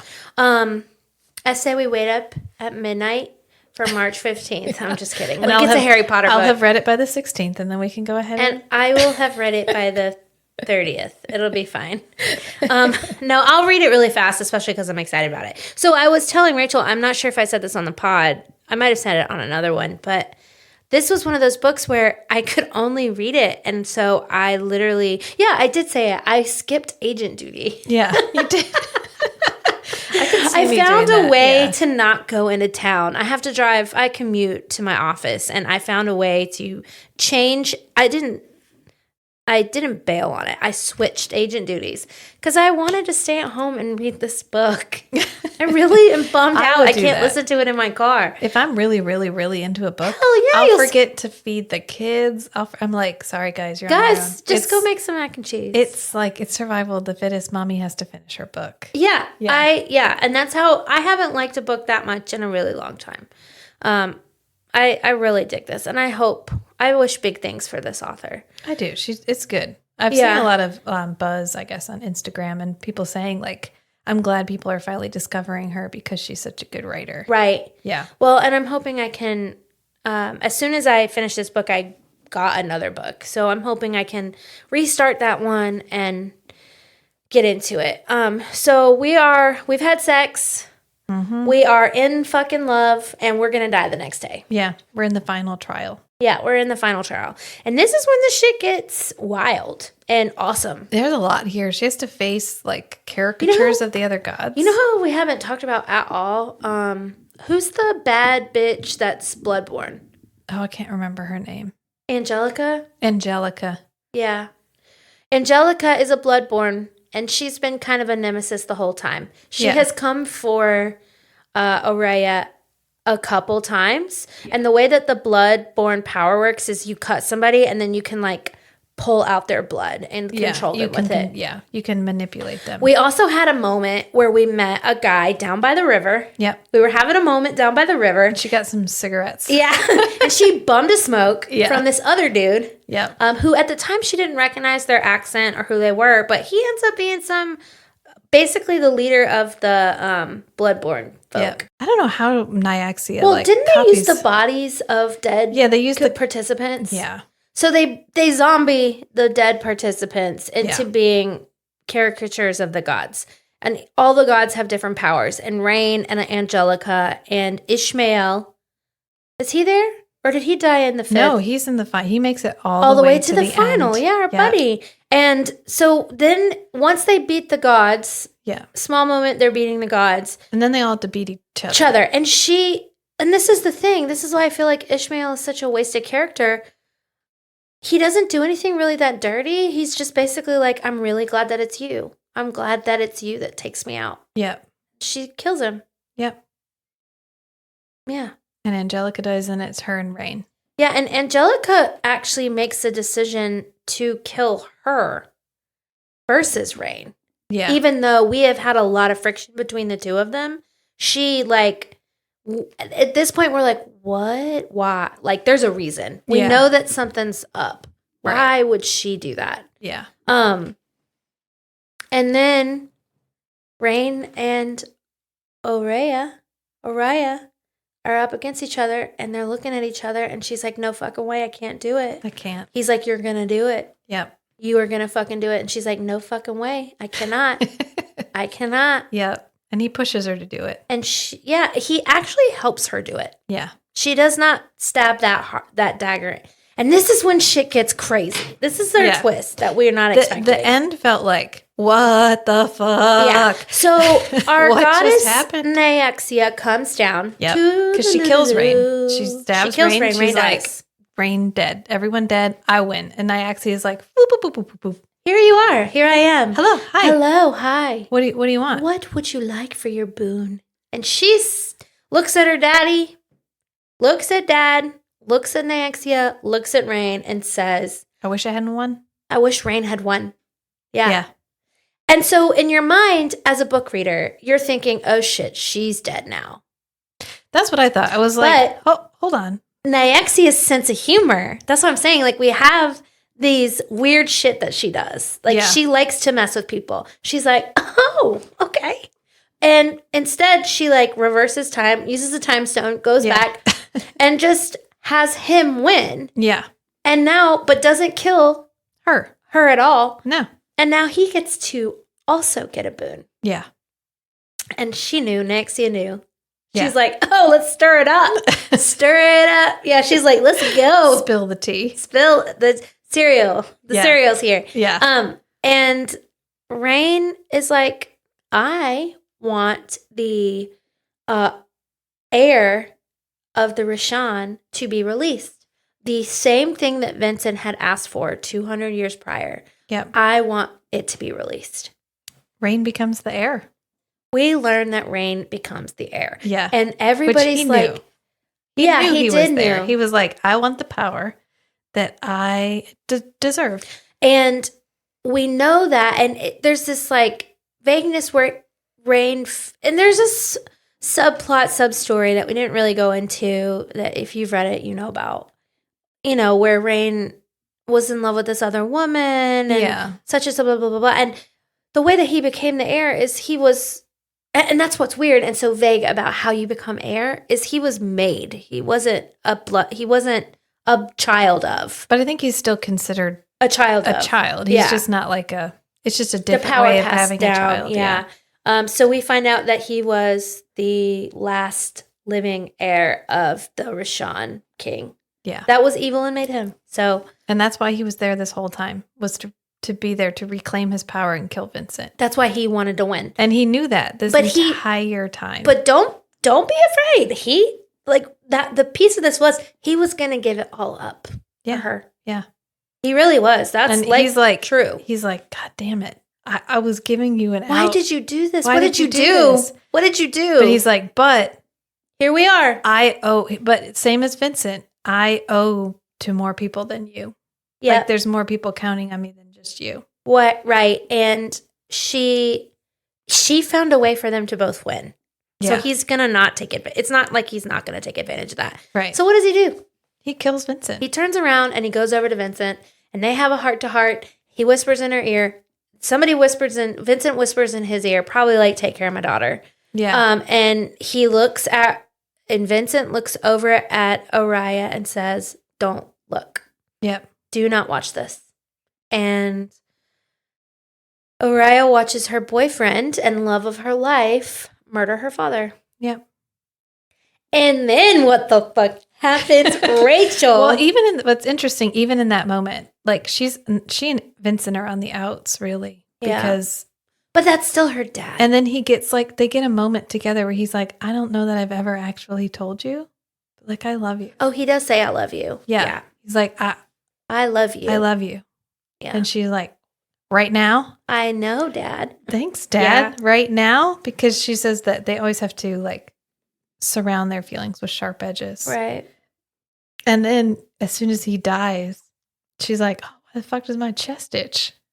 Oh, because I'm the motherfucking heir and I have the tattoo on my chest now. Yep. And then Rain looks at her and is like, oh my God. So then we have this. So like our second book and our story is about Rain, the boyfriend / husband. Yeah. And Rain, the king conqueror. Yeah.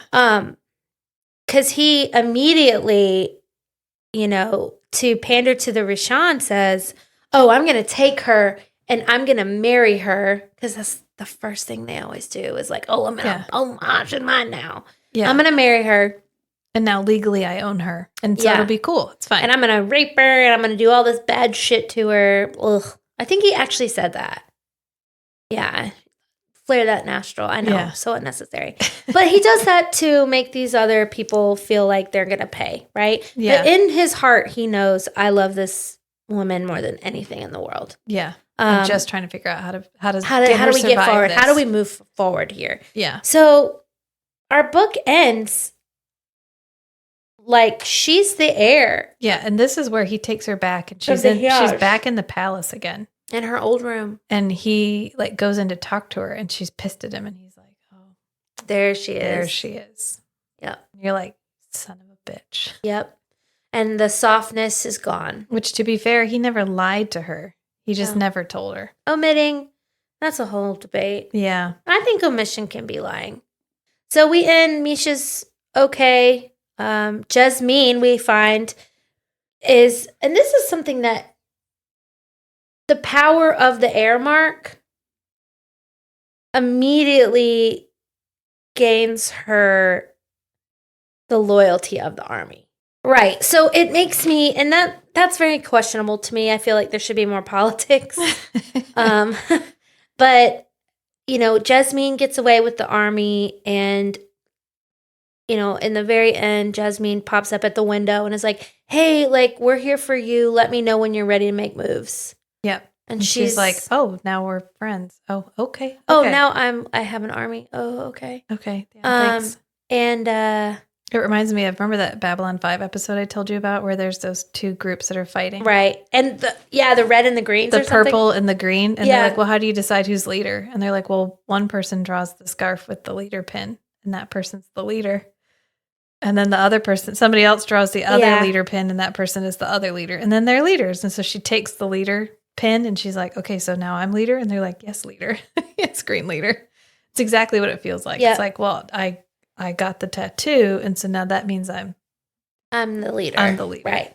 So the two heirs marry each other. They do get married. Yeah. It's a hasty ceremony, but hasty ceremony. And that's where our book ends. Yeah. And the second book is coming out March 15th. That is like bang, bang. I know. Less than a year 7 apart. months. Yeah. Yeah.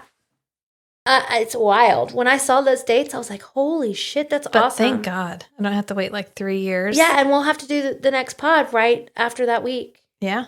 For sure. Yeah, I'm so glad we don't have to wait. Yeah. Because I really enjoyed this. I fell in love with these characters really quickly. I really want to know what happens. And I'm really excited to see where it goes. I want to know more about her powers, where they came from. I want to know more about Misha and her powers. Yeah, we were left with like there's a lot to cover. Yeah. Yeah, I'm not like, oh, I wonder what she's going to put in the second book. I'm like, I know what I want her to put in the second book. Well, she's got to wrap it up. I mean, she's already said it's 1 of 2. I imagine she had already had the second part of it. She must have been writing this and she went, oh, this can be 2 stories, but a whole story. She just broke it here. Which brings me absolute joy. I cannot take stories that don't have a understanding of an ending. Yeah. Don't write. I don't know anything about writing, but don't write stories if they don't have endings. Yeah. If you're not going somewhere. When people have to, first of all, it sounds exhausting to be a writer and have to make up an ending as good as the rest of the book. Yeah. Like, shouldn't that be? Yeah, and let me tell you what happens. What happens is the most traumatizing and disappointing episode of television that's ever happened, which is the last season of Game of Thrones. And I will never not bring that forward because I am still so fucking disappointed. You're scarred. I really am. Yeah. Silence. Just take a moment. Just a moment of silence. I will never not bring that. You know, George R. Martin wrote a vampire book. I don't want to read it. It's probably got a lot of incest and rape. It's a standalone book. It's a standalone? It's called Fever Dream. Did you read it? I read part of it. Did you like it? I don't like it when a vampire, like, they can have, like, biological children, but then they can't ever, like, there's only one, they can only have babies. They're like an insular group. And it makes them, like, a separate species, which I never like. That's not your type of vampire. No. Not in our world. No, this is fine because we're in, like, fantasy world. Yeah. So that's, like, I get that. But, like, vampires in this world, part of the appeal is that they used to be human. Right. So I have, like, specific characteristics that I'm like, okay, check. All right, I'll read the book. And then as soon as we hit one where I'm like, bah, never mind. So his vampires are a different species and they mate and procreate. Yeah. And they can't turn them? No. They eat people? I think so. Do they look like people? Yeah. I don't like it. Mm-mm. I'm with you on that. Yeah. I don't like, but they're not undead in that. No, I think they even grow old and die. Yeah. And it's on, like, the Mississippi.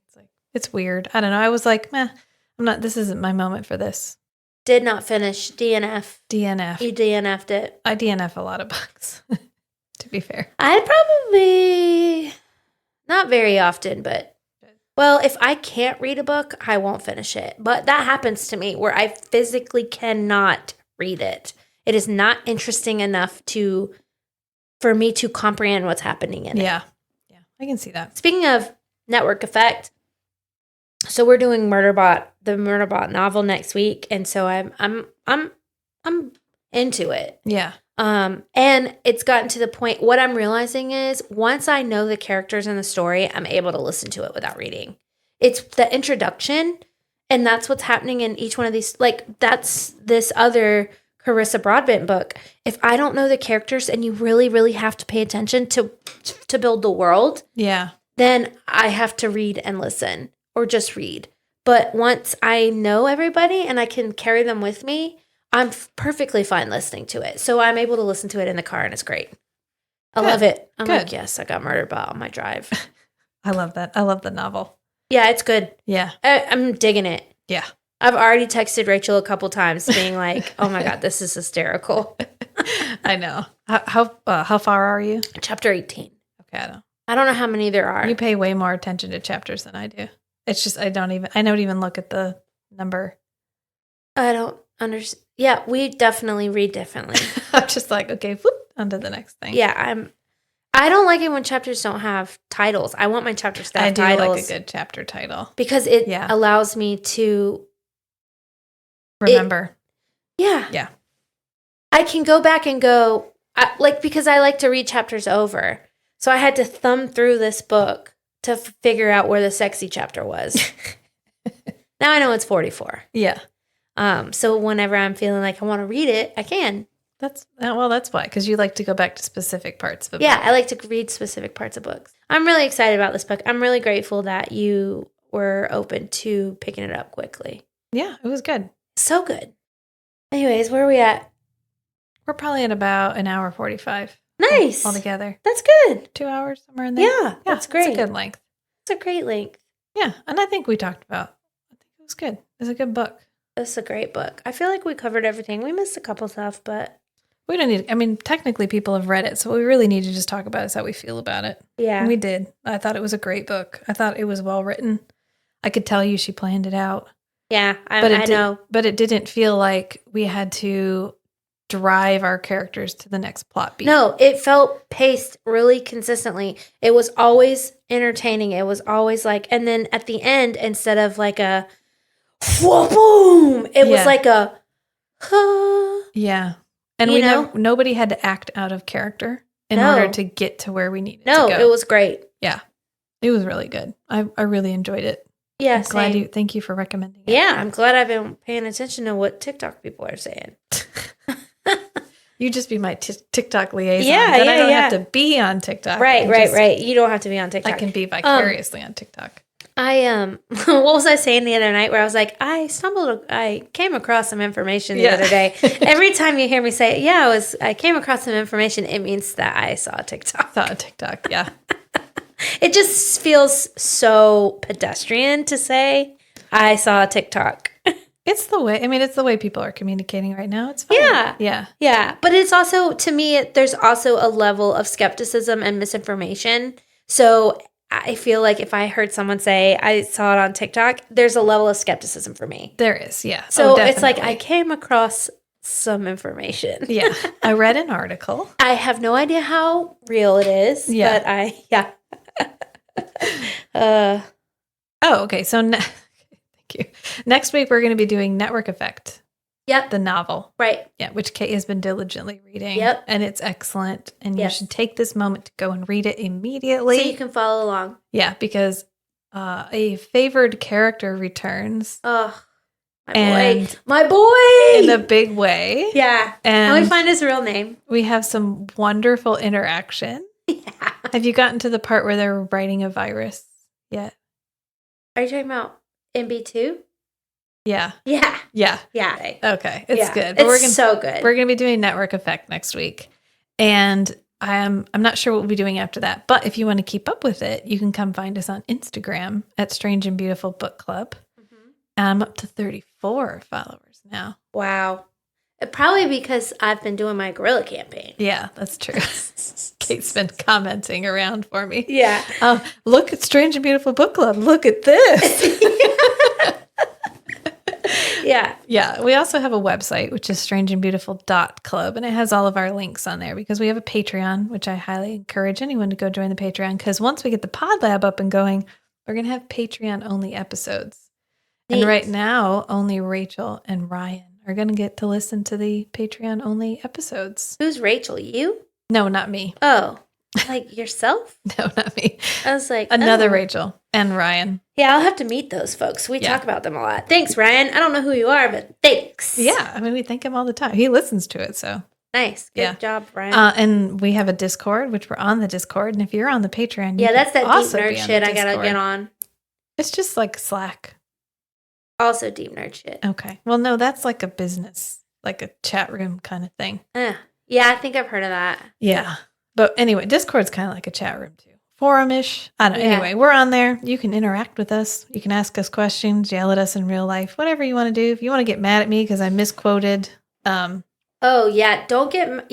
You can get mad at me too. I missay stuff all the time. That's a good place to come and yell at us. But that's at Patreon. And the link is on our website. And I try to drop a link to the website in the show notes every time. So you can just click on that and go find it. Sweet. As Matt always says, look in the show notes. Look in the show notes. Look in the show notes. Yeah. Which usually I've been editing audio for like 3 hours, and then I'm presented with the opportunity to write a paragraph, and I'm like, fuck it, I don't want to. It takes you that long? It does. It depends on the length because I have to listen to it. I listen through it. Yeah, I feel like you do it really fast. Yeah, it's whatever. It's usually the length of the show. Oh, okay. Yeah.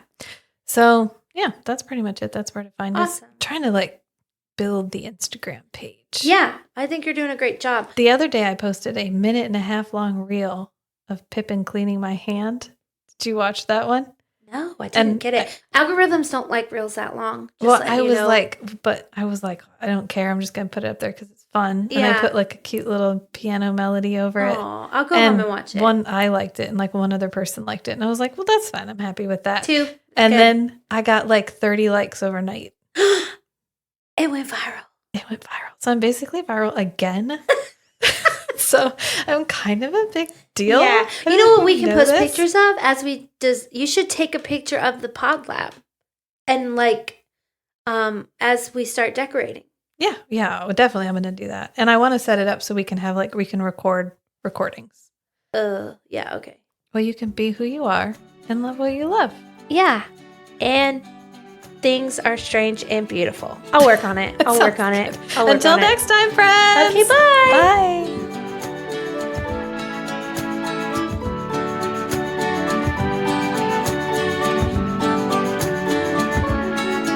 Is it hot in here or is it just me? Tuning in to hear these 3 chatting about fantasy novels of the spicy variety. Not your average book club, if you know what I mean. Are you happy to see us? Or is that a dagger? It's feast, sheath, shatter.